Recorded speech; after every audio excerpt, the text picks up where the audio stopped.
Aja ndeysaan final bu wàllu soo aja ndeysaan fi nga xamante ne moom moo di Ndiogou Diack waa diggante Fabregas bu Leral Coly aja ak Babacar Ndour bu Mbër Lawbe aja ndeysaan Modou Babou Ndeye Diagne Modou Wally Sarr di yëpp yooyu final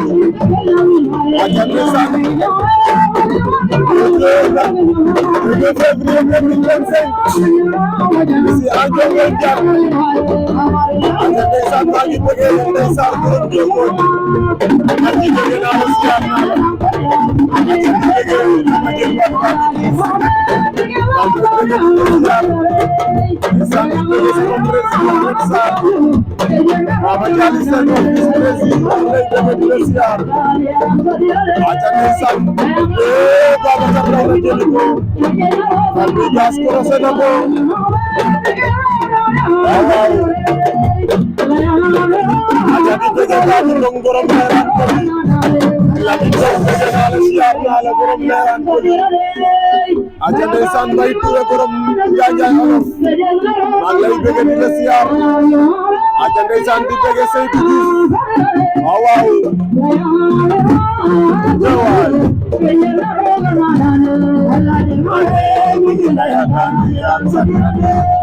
aja ndeysaan kan kuy bëggee Mbougour TV rek maa ngi lay bëggee di la siyaar di leen kontaane Coly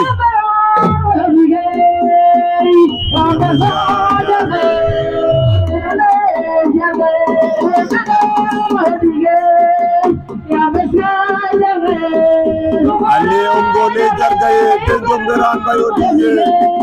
e yambeska jargaye awaw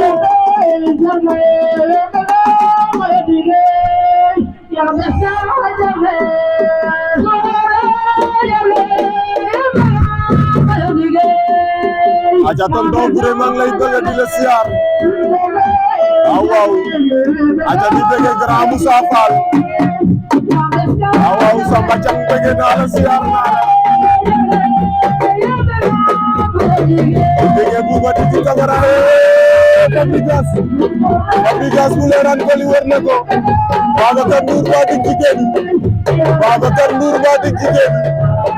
Fabregas wër na ko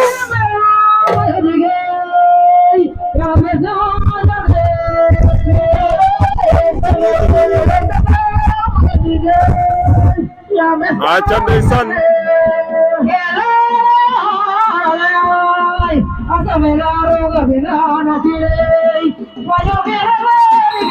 aca ndeysaan Fabregas tan na ko Fabregas bu Leral Coly tan na ko tan na Babacar Ndour aca félicitation Fabregas aca di wax ndeysaan Fabregas Babacar Ndour c'est la loi des sports lu mooy lamb ndeysaan waaw